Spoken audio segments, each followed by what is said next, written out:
इसीलिए आपके लिए ऑनलाइन क्लासेस की व्यवस्था की गई है। आज का वीडियो चूंकि मैं रात में बना रहा हूँ, लेकिन प्रयास करूंगा कि आपको बिल्कुल स्पष्ट दिखाई पड़े और स्पष्ट दिखाई पड़े। तो बच्चों शुरू करते हैं इलेक्ट्रोस्टैटिक्स। ये सबसे पहला चैप्टर है और ये बहुत इंपॉर्टेंट चैप्टर है और बहुत ही आसान है। तो बच्चों क्या है इलेक्ट्रोस्टैटिक्स, क्या है? कहा जाता है कि फिजिक्स की एक ऐसी ब्रांच जिसमें चार्ज पार्टिकल रेस्ट मोशन में होता है, तब उसके बारे में जब स्टडी करते हैं वो क्या इलेक्ट्रोस्टैटिक्स। ध्यान रखना, अगर चार्ज पार्टिकल रेस्ट में है तो कौन सी बात में पढ़ोगे? इलेक्ट्रोस्टैटिक्स। आगे इसी का एक पार्ट है इलेक्ट्रॉनिक्स। वो क्या होता है? जब चार्ज पार्टिकल मोशन में होगा तब आप जो पढ़ोगे वो क्या होगा? इलेक्ट्रॉनिक्स। ठीक है बच्चों? तो बच्चों हम शुरुआत करते हैं बेसिक से, चार्ज से। पहला टॉपिक क्या है? चार्ज। इसकी हिंदी होती है आवेश। तो बड़ी इंपॉर्टेंट सी बात है कि आवेश क्या है, पहले आप जानना चाहोगे कि आवेश होता क्या है। तो बच्चों कहा जाता है कि जब दो वस्तुओं को आपस में रगड़ते हैं, ठीक, तो वो आवेशित हो जाते हैं। ठीक है, जब दो वस्तुओं को आपस में रगड़ते हैं तो वो चार्ज हो जाते हैं। ठीक है, जैसे आप कंघी ले लो और कंघी को अपने बाल से रगड़ो। रगड़ने के बाद कागज के छोटे छोटे टुकड़ों के पास ले जाओ तो कंघी क्या करेगा? उन टुकड़ों को अपनी तरफ अट्रैक्ट कर लेगा। आप ये घंटे करके देख सकते हो। तो होता क्या बच्चों? कंघी चार्ज हो जाता है। ठीक है बच्चों? तो ऐसे ही जब अंबर नामक पदार्थ को किसी अन्य वस्तु से रगड़ा जाता है तो वो भी अन्य छोटी छोटी वस्तुओं को भी अट्रैक्ट या रिपल करता है। तो कहते हैं बच्चों को क्या हुआ है? चार्ज हो गया। ठीक है, तो बेसिकली आवेश सिर्फ इतनी सी चीज है कि दो प्रकार का होता है, पॉजिटिव और निगेटिव। अब आपके मन में सवाल होगा कि कैसे कौन पॉजिटिव है कौन निगेटिव है। तो बच्चों कहा जाता है कि जब दो वस्तुओं को आपस में रगड़ते हैं तो उससे इलेक्ट्रॉनों का आदान प्रदान होता है। ठीक है, तो जिस वस्तु से इलेक्ट्रॉन निकलते हैं वो क्या है? पॉजिटिव चार्ज, और जिस वस्तु में इलेक्ट्रॉन जाते हैं वो क्या है? Negative charge. ठीक है बच्चों? और आवेश के बारे में, चार्ज के बारे में एक चीज आपको और बेसिक सीखनी है कि ये जो चार्ज होते हैं, ठीक, ये दो प्रकार के होते हैं, पॉजिटिव चार्ज और negative charge. It is clear? Charge is two type, first is positive and second is negative. Clear बच्चों? अब देखो, अगर ये सेम चार्ज है तो इनमें कौन सा फोर्स होगा? अगर सपोज करो सेम चार्ज है, पॉजिटिव पॉजिटिव, तो इनमें होगा फोर्स ऑफ रिपल्सन। का मतलब क्या होता है? प्रतिकर्षण, रिपल्सन। ठीक, और अगर अपोजिट चार्ज है, पॉजिटिव निगेटिव, तो क्या होगा? आकर्षण, अट्रैक्शन। तो ये आपको बहुत बेसिक चीज जाननी है कि चार्ज दो प्रकार का होता है, पॉजिटिव और निगेटिव। अगर सेम चार्ज है तो प्रतिकर्षण होगा, रिपल्सन होगा। अपोजिट चार्ज में क्या होगा? अट्रैक्शन होगा। ये बिल्कुल बेसिक सी बात है। तो बच्चों बेसिक जो चैप्टर हमारा है वो इन चीजों में बहुत डिपेंड नहीं है, लेकिन हमको जानना है, बेसिक चीज है। चैप्टर की शुरुआत होती है कूलाम्ब लॉ से। वो क्या है? जैसे आपने क्या सीखा बच्चों कि दो चार्ज के बीच में एक फोर्स लगता है, मे बी वो अट्रैक्शन भी हो सकता है और रिपल्सन भी हो सकता है।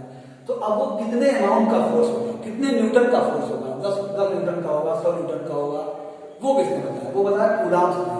बच्चों जो कूलाम्ब लॉ है, यही आप समझ लो कि आपका ये शुरुआत होता है इलेक्ट्रोस्टैटिक्स का। तो आपको जो नोट्स बनाना है वो कूलाम्ब लॉ से बनाना है। ठीक है बच्चों? तो अब आप पढ़ेंगे कूलाम्ब लॉ के बारे में।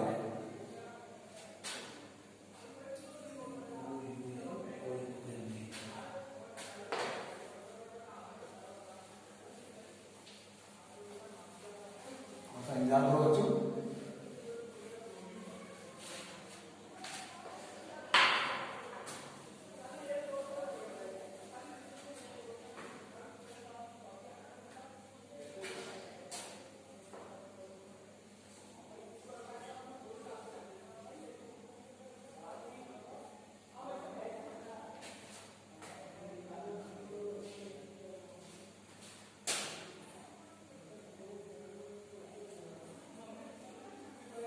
जो इंग्लिश मीडियम के बच्चे हैं वो कूलाम्ब लॉ लिख लें, साथ में कूलाम्ब का नियम लिख लें। हिंदी वाले बच्चे लिख लें कूलाम्ब का नियम।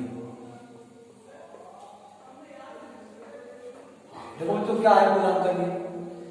हमें क्या निकालना है कि दो चार्ज के बीच में लगने वाला फोर्स कितने मात्रा है। किसने बताया? कूलाम्ब ने बताया। ठीक है बच्चों? कूलाम्ब ने क्या कहा कि आप दो चार्ज लेते, कोई भी दो चार्ज लेते, मान लीजिए एक चार्ज Q1 है और एक चार्ज Q2 है। अब आप ये जानते हो बच्चों कि इनके बीच में फोर्स कार्य करेगा। ठीक, वो फोर्स अट्रैक्शन का भी हो सकता है और रिपल्सन का भी हो सकता है। लेकिन अब उस फोर्स के नेचर किसने बताया? कूलाम्ब ने बताया। ठीक है बच्चों? तो पहली बात जान लो कूलाम्ब क्या निकालता है? कूलाम्ब दो चार्ज के बीच में लगने वाले फोर्स को फाइंड करता है। ठीक है बच्चों? क्या इसका रूल क्या है? कूलाम्ब ने कहा according to Coulomb law the force acts between two charge particle is directly proportional to the product of their. इसका मतलब क्या होगा? इसका मतलब ये होगा बच्चों कि दो आवेशों के बीच में लगने वाला बल उनके गुणनफल के समानुपाती होता है।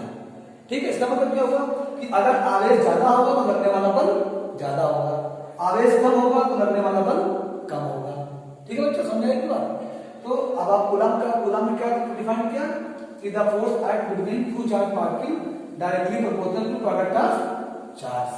दूसरी बात बच्चों कूलम ने बताई कि फोर्स प्रोपोर्शनल टू 1/स्क्वायर ऑफ डिस्टेंस। इसका मतलब क्या होगा? The force act between two charge particle directly the force acts between two charge particle inversely proportional to the square of distance between charge particle। इसका मतलब बच्चों क्या हुआ? इसका मतलब ये हुआ कि दो आवेशों के बीच में लगने वाला बल उनके बीच की दूरी के विरुद्ध समानुपाती होता है, उनके बीच की दूरी के स्क्वायर के विरुद्ध समानुपाती होता है। इसका मतलब क्या बच्चों कि अगर उनके बीच की दूरी ज्यादा होगी तो लगने वाला बल बहुत कम होगा, तो उल्टा है अपोजिट। अगर बल ज्यादा होगा दूरी कम होगी, और अगर बल कम होगा दूरी ज्यादा होगी। मतलब अगर दोनों बहुत पास पास होंगे तो लगने वाला बल बहुत अधिक होगा।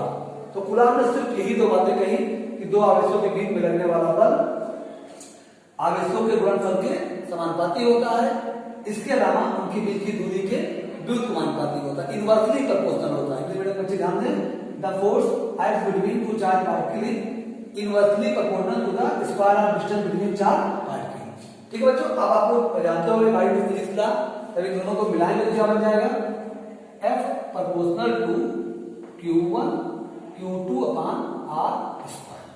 ठीक, अब आपने सीखा होगा फिजिक्स में कि जब आप इस प्रोपोर्शनल को हटाते हैं तो कोई कांस्टेंट K लग जाता है, तो F equal to K Q1 Q2 upon R square. Clear? अब देखो बच्चों K का मान कितना है? K equal to 1/4 pi epsilon nought. ये K का मान जो है एक्सपेरिमेंट से निकाला गया। क्लियर? अब बच्चों तो यहाँ पे एक नया बढ़ा था एप्सिलॉन नॉट, इसे कहते हैं परमिटिविटी ऑफ फ्री स्पेस, जो मैं आगे और क्लियर बताऊंगा आपको। ठीक है, अभी आप लोग ये कांस्टेंट ऐसे बोलते हैं परमिटिविटी ऑफ फ्री स्पेस। अच्छा, अब तो इसका मान कितना होता है? इसका मान होता है 9 × 10⁹ इसका मतलब जो मान है कितना होगा? 9 × 10⁹ ये होता है। ठीक है बच्चों, तो ये बहुत बेसिक चीज है, आप नोट्स भी इसका बना सकते हो। ये आपका कूलम्स लॉ है। ठीक है बच्चों, ये F equal to 1/4 pi epsilon nought Q1 Q2 upon R square. ये आपका क्या है? कूलम्स लॉ है। क्लियर? अगर आप नोट्स बनाना चाहो तो उसमें लिख सकते हो। पहले आप ये फिगर बनाओगे और फिगर बनाने के बाद आप लिखोगे according to Coulomb's law the force acts between two charged particles directly proportional to the product of this and inversely proportional to the square of distance between two charged particles। Hindi में जो बच्चे क्या लिखेंगे कि दो आवेशों के बीच में लगने वाला बल उनके गुणनफल के समानुपाती होता है और उनके बीच की दूरी के स्क्वायर के विरुद्ध समानुपाती होता है। इसको लिखने के बाद बच्चों आप ये पॉइंट लिखोगे, ये पॉइंट लिखोगे, ये पॉइंट लिखोगे, ये पॉइंट लिखोगे और फिर आपका ये डेरिवेशन आपका ये कंप्लीट हो गया यहाँ पे। अच्छा, क्लियर? ये आपको क्या था? बेसिक था कूलम्स लॉ। ये बहुत ही बेसिक चीज है कूलम्स लॉ। अगर आपको कूलम्स लॉ नहीं क्लियर है तो आप पूरी इलेक्ट्रोस्टैटिक्स नहीं पढ़ पाओगे और हमेशा कंफ्यूज होगे। तो ये मैंने ये जो आपको समझा दिया है। अगर आपके पास बुक है, बुक भी नहीं है, आप ऑनलाइन आप गूगल पे सर्च कर सकते हो। तो जैसे ही आप थोड़ा सा पढ़ोगे तुरंत आपको सारे कॉन्सेप्ट क्लियर हो जाएंगे। ठीक है बच्चों?